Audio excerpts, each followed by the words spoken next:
बदमनीर और बदमाश सोए। पश्तो फिल्म इंडस्ट्री की दाग में डालने वालों में हमेशा बदमनीर आसफ खान, अजीज तबस्सुम और मुमताज़ अली खान का नाम याद रखा जाएगा।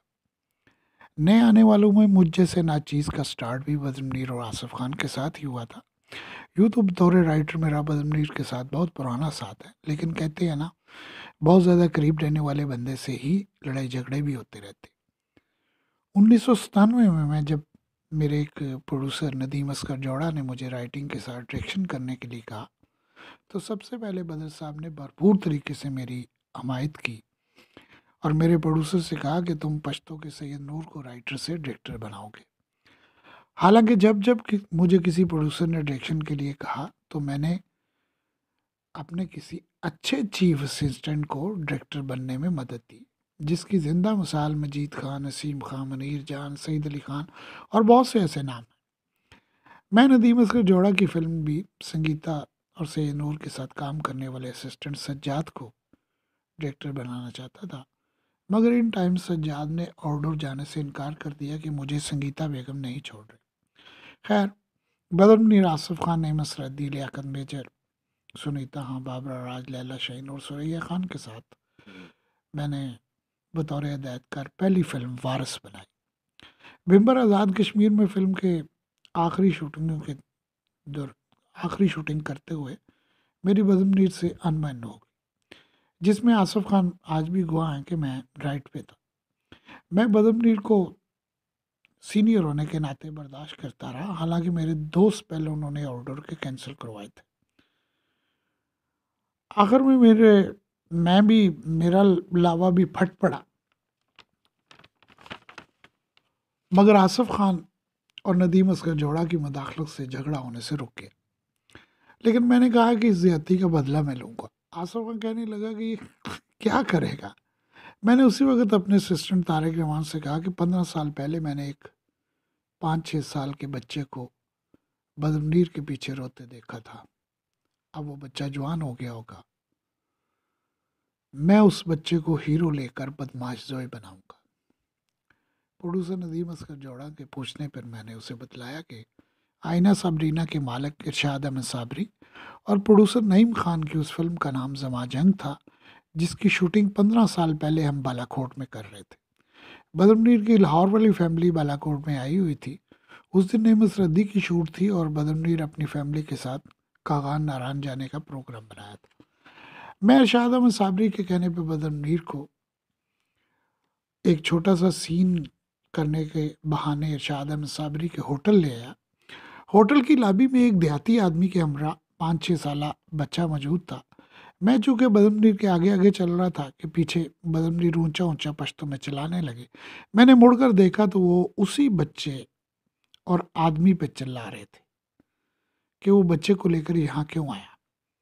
मैं कुछ समझ नहीं पाया कि इतनी देर में बदर साहब की आवाज़ सुनकर इरशाद साबरी बाहर निकले और पश्तो में बदमनीर से कुछ तलक कलामी की। बदमनीर मुझे कहने लगे कि कौन सा सीन करना है सलीम भाई।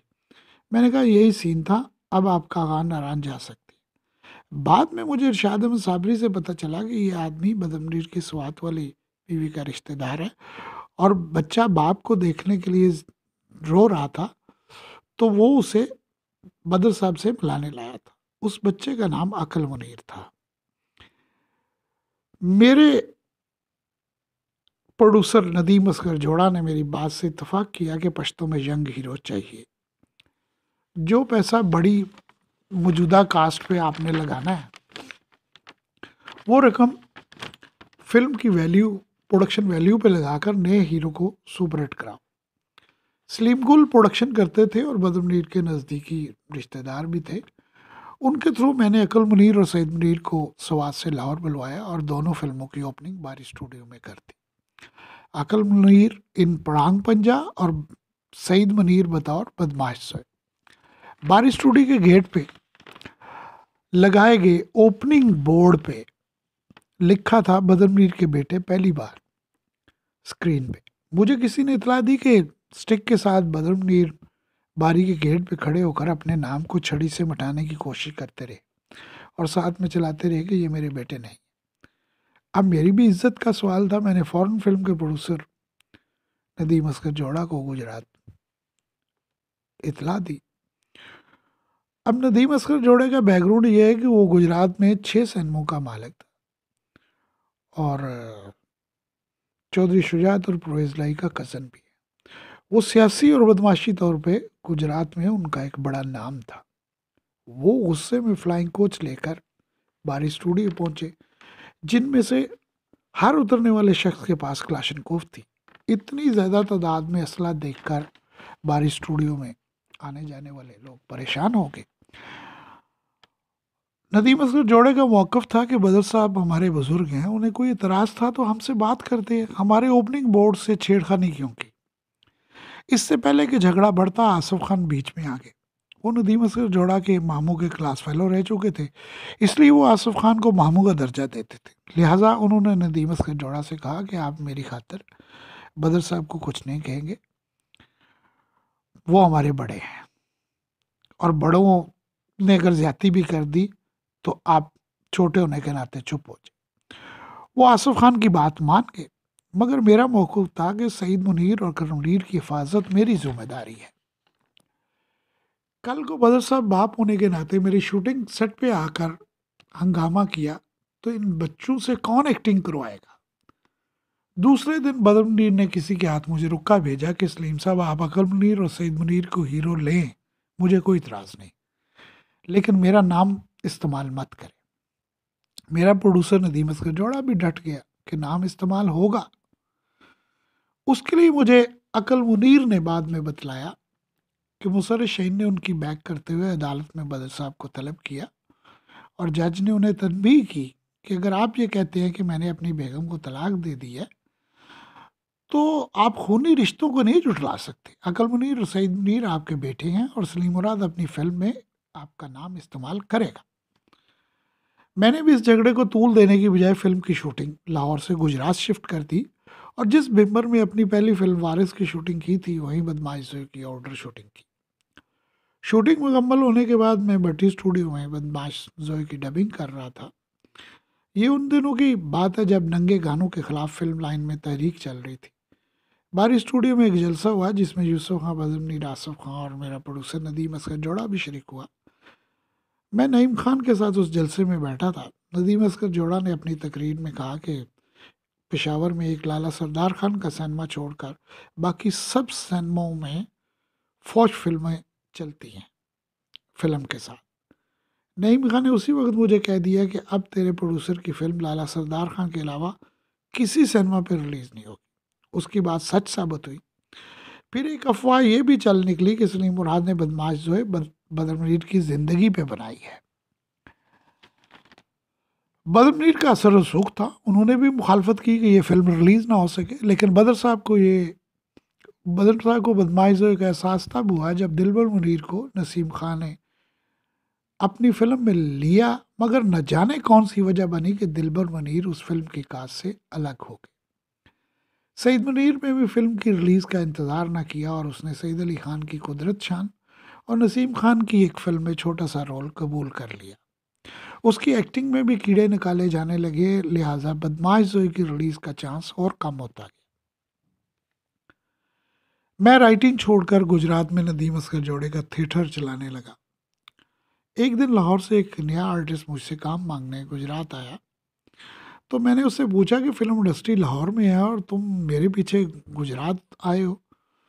तो उसने मुझे बताया कि शाहनूर में एक महफिल में बैठे थे तो मैंने अपना बदर मुनीर साहब से काम की रिक्वेस्ट की, तो उन्होंने कहा कि ले लोगों को चांस सलीम मुराद देता है, अच्छा बंदा है, लेकिन हमसे आजकल नाराज़ है। एक साल थिएटर चलाने के दौरान मैं पश्तो पंजाबी फिल्में गुजरात से ही लिख कर देता रहा। एक साल बाद काम की ज्यादती की वजह से मुझे दोबारा लाहौर जाना पड़ा, तो मुझे नसीम खान ने कहा कि आप राइट पे थे, एक यंग लड़के की वाकई ज़रूरत है। तो मैंने अरबाज खान का नाम सजेस्ट किया। नसीम खान ने कहा वो सैयद नूर की घूंघट का हीरो है, वो कहाँ पश्तो करेगा। खैर, अरबाज खान ने जब मीना कुरबानी वाली टाइटल रोल के तौर पे शूटिंग शुरू की तो बदर मुनीर साहब को एहसास हुआ कि आखिर दिलबर मुनीर की तरह सईद मुनार भी तो सईद मुनीर भी तो उन्हीं का बेटा है। तो बदर मुनीर साहब मेरे पीछे आए और मुझे गले लगा कर कहा कि सॉरी सलीम भाई। मैंने बदर से कहा कि मुझे गुनाहगार ना कीजिए, आप हमारे बड़े हैं। तो बदर साहब कहने लगे कि यार, आदमी को कानों का कच्चा नहीं होना चाहिए, और गुस्सा वाकई अकल को खा जाता है।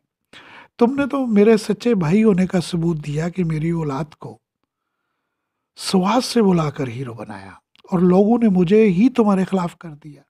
मैंने कहा बदर साहब, मैं जानता हूँ कि बेटे की तरफ से बाप का दिल दुखे तो अल्लाह भी बेटे को नहीं माफ़ करता।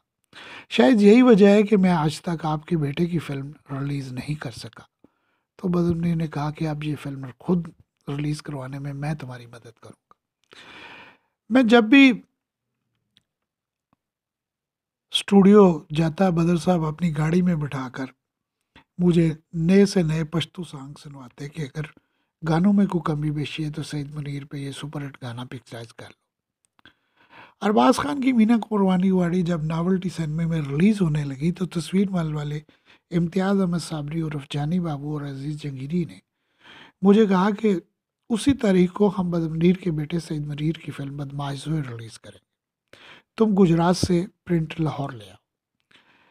मैं अपने कामों में ओवर बिजी था। मैंने उन्हें कहा कि आप पैसे ले आए, मैं नदीम असगर जोड़ा से कह देता हूँ वो प्रिंट लाहौर से खुद ले आएगा, लाहौर खुद ले आएगा।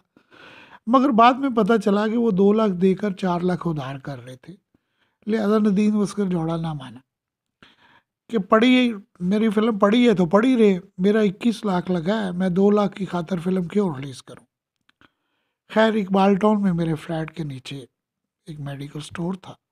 मैं चूँकि हर डायरेक्टर को अपने फ्लैट पर ही टाइम देता था, एक दिन बदर साहब मेरे पास फ्लैट पे आ गए, कहने लगे कि यार, एक तो तुम्हारा फ्लैट एजी ऑफिस बना रहता है, मैं सुबह से मेडिकल स्टोर पे बैठा देख रहा हूँ, एक डायरेक्टर जाता है दूसरा आ जाता है, तुमसे अकेले में गपशप लगानी थी। अल्लाह करे सईद मुनीर की फिल्म रिलीज हो। तुम तो उर्दू पंजाबी फिल्में भी लिखते हो, दिलबर मुनीर का भी ख्याल रखा करो। मैंने कहा क्यों नहीं बदर साहब, वो भी हमारा भतीजा है। बदर साहब ने फिर वही दास्तान दोहराई कि यार, लोगों की बातों में आकर मैंने खाम खा अपने पाँव को कुल्हाड़ी मारी। मैं चाहे जितना भी कामयाब हूँ, लेकिन बाप होने के नाते मैं चाहूँगा कि मेरे बेटे की बदमाश रिलीज़ होकर सुपर हिट हो। मगर अफसोस, बदर साहब की ज़िंदगी में उनकी ख्वाहिशें पूरी ना हो सकी, और 99 में सेंसर हुई फिल्म बदमाश आज तक रिलीज़ ना हो सकी। फिल्मी टीवी को लाइक, सब्सक्राइब और दोस्तों को शेयर भी कीजिएगा। अगले एपिसोड तक इजाज़त दीजिए। टेक केयर, अल्लाह हाफिज़।